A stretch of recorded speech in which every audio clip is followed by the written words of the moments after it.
If you want to make your first 100,000, you're probably thinking about things like a viral launch, going viral, scaling up, raising money. But let me tell you, that is not how you make your first 100,000, because it is rarely about any of those things. It's about putting in proper structures. So let's get into it.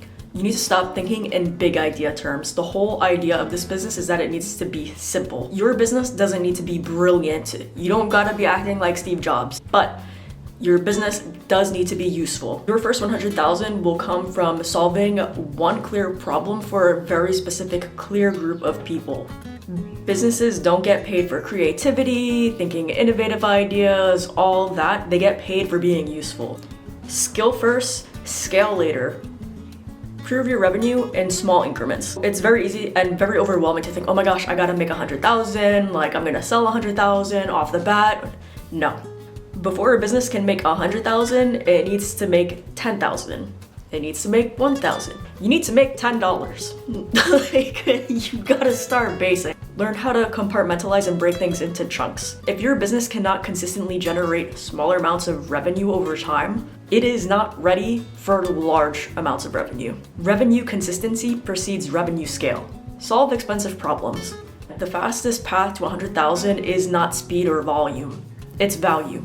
If your business can help your client save revenue, increase revenue, save them time, increase outputs, they'll probably be willing to give you more money at the end of the day because you're helping them with their business. The market rewards outcomes. That's it. Focus on what outcome and what is the transformation somebody is going to get by working with you and not anyone else. If you can nail that, you are honestly 5 steps ahead of how other people think, because other people will be focused on, oh, this is a cool new feature, like we're AI enabled now, no one else has this. No one else has this yet. AI completely leveled the playing field. If you can build it, somebody else can probably build it as well. So it's better to be specific about the unique and creative types of outcomes you can get people to go through, versus coming up with these features which your competitors are probably coming up with too. Keep your business lean. The first 100,000 is easier when your business is simple. Startups have a tendency of overspending on a lot of the times unnecessary things, like overly polished branding, overly complex systems, AI tools, and they get so caught up in the, oh, this is the latest and greatest thing, or Duolingo did this so I can do it too, or I seen that this works so we can do it here too, and just spend the money that we don't have. Don't do that. Don't do that. Don't do that. Don't do that. Revenue will not come from aesthetics. Again, the same exact principle I keep harping on. It comes from value delivery. They don't care about your logo. If you came to me, had no logo for your business, but legitimately came to me and said, hey CJ, I can make you $50,000 this month. You wanna hear how? I don't care if you have a logo or not, brother. Ring me up, but I gotta hear about this. Well, if I gave you $5 right now, you should be able to tell me, hey CJ, I spent $1 here, $1 there, $1 there, $1 there, and $1 there. Why did I do that? Because it would give me this outcome, that outcome, that outcome, this outcome, and that outcome. And ultimately, all of that should be combining for a big return on investment. A lean business creates more runway. More runway gives you the ability to have more patience. And the more patience you have, the more you'll be able to make better quality improvements along the way. Keep it simple. This point is arguably one of the most important ones, but you can't have this without the fundamental thinking of core principles. Build your reputation. Your reputation is everything. You need to think about building a business like a video game. So think about you're in Minecraft, for example, and your goal is to build a house to protect you from creepers, whatever else is going on, and because you want to build a mansion. Who doesn't? Every completed project is a brick. Every result is a brick. Every quote that you get from a happy customer, that's a brick. Focus on developing not only these results, but develop your portfolio as well. Build up your case studies, build up your sales documentations. You need to think about, I worked with this client and got this outcome, and then I'm gonna show that to this client. And then you work with that client, you get better results, and then you sell it to that client. This is all, like, you need to think about it like a video. It's very, very, very, very simple. Like, we have a tendency to overcomplicate things in business for some reason, but if you just think about it, like that, it just makes logical sense, and it really is that simple in terms of the mental framework. The more case studies your business have, the more stories you can tell, the more proof of results you can show, you can start selling more capabilities, you have a diverse range that you can start going into because you built up that repository over time. And you don't even need that much to begin with as well. All you need is 3 to 5 really solid case studies and you're good to go. With 3 to 5, imagine what 15 looks like. You're completely unstoppable with 15 and it just keeps accumulating. Now your business is selling evidence. Evidence builds trust. And trust lowers resistance in the selling process. Because by the time a prospective client gets on call, the selling is already done. There's no need for you to just start riffing about how fantastic you are when you had your past clients do it for you. Reputation shortens the sales cycles, and shorter sales cycles accelerate revenue. Think about your first 100,000 being built on trust and trust alone. Get uncomfortably good at sales.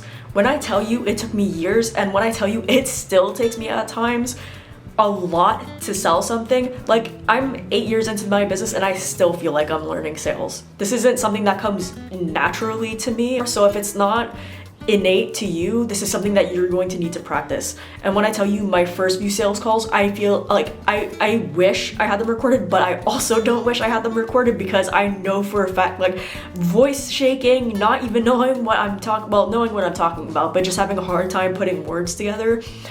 You all have to go through that process in order to get better and better. Revenue at the end of the day does not happen without sales. And sales get bad reps for a very good reason. You're probably thinking about sleazy, Wolf of Wall Street, brochacho type of sales. Well, they will do and say anything to get the sale. That's not the type of sale I'm talking about in this video. Sales is not supposed to be manipulation. Sales is clearly communicating value to the person that legitimately needs that help. That is sales. So if you can clearly communicate the client's problem, your solution, why they should work with you over your competitors, again, that puts you so far beyond your competitors just by doing that thought exercise alone. Let's just say if I average 10 sales calls a month, 8 times 10, wait, see this, cut the camera. Yo, okay, math is also not my strong suit, but that's why we have things like the calculator and ChatGPT. 120 calls per year, which is probably accurate, times 8 years is 960 sales calls. That's kind of crazy. So then we do more math. 960 calls times 30 minutes, that's 28,800 minutes. That's 480 hours, which equals 20 full days on sales calls alone. And that's not including my partnership meetings, team meetings, client calls, or follow-ups. How you improve in sales is through exposure. Your business will grow when your communication sharpens. You need to track your numbers relentlessly. Understand what's coming in, what's going out, who's getting what are you getting. All these numbers need to be tracked and measured and monitored, because if you can't measure it, you cannot manage it. None of this is rocket science, it's not magic, it's math. If your business doesn't track its numbers weekly, you're guessing. And guessing ultimately slows down growth. Measurement increases clarity, and clarity equals more growth. You see how this is all working together? Amazing. This is another huge point. Oh my gosh, like, why do I have so many good ideas?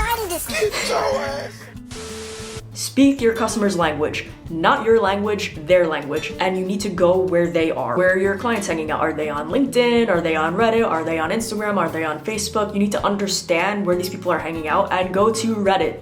Go to subreddits and get feedback like that. How are they describing their problem? How are they describing themselves? You have so much, like you just have a plethora. You absolutely have zero excuses around, oh, I don't know who my client customer is.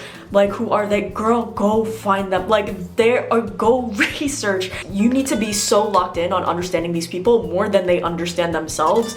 And by the time you get to them in conversation and you already know the problems that they're going to be experiencing down the road, you're going to look like a freaking magician to them. So of course they're going to want to work with you. And then you got your case studies to boot. Like, come on.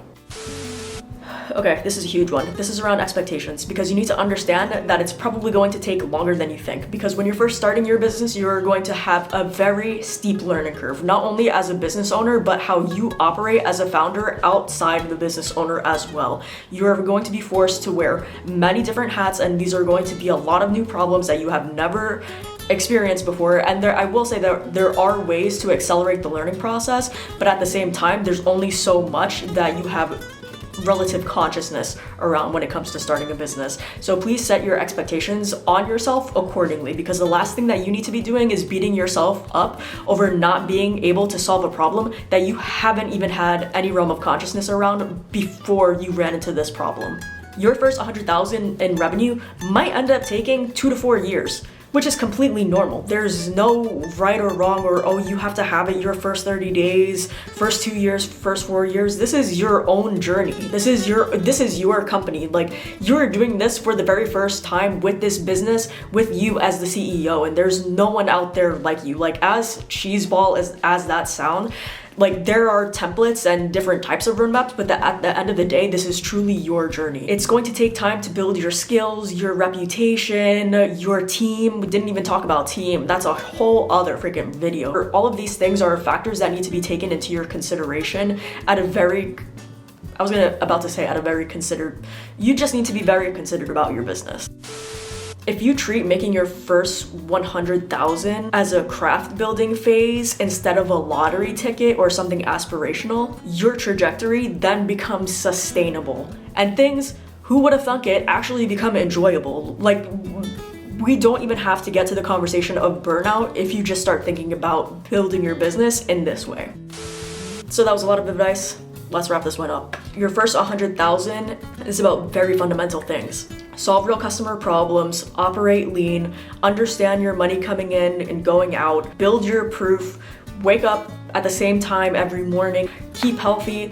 All the things I think you should be doing that you're not thinking about because they're boring or not exciting are the things you actually need to be doing in order to create a sustainable business. So stop thinking about AI this, AI that, and focus on business fundamentals. If you think about it this way, 100,000 becomes an eventual milestone, and it's not something that you have to aspire to. It's just something that's going to be coming in a matter of time. Revenue follows structure, but build your structure first. That's it. That's the video. I hope this helps. Start making your bags. Tag me. That will make my day to see. One of my favorite things was somebody stepped in their Benz and then they were taking me along for the ride, and he was like, "Oh, Chris, I couldn't have done this without you." I was like, yo, this is kind of nice. If we have in the Benz, is that okay? All that to say, tag me. Actually, don't spend money unnecessarily on a Benz. Don't do that. But be wise, make money. Let me know, and Godspeed.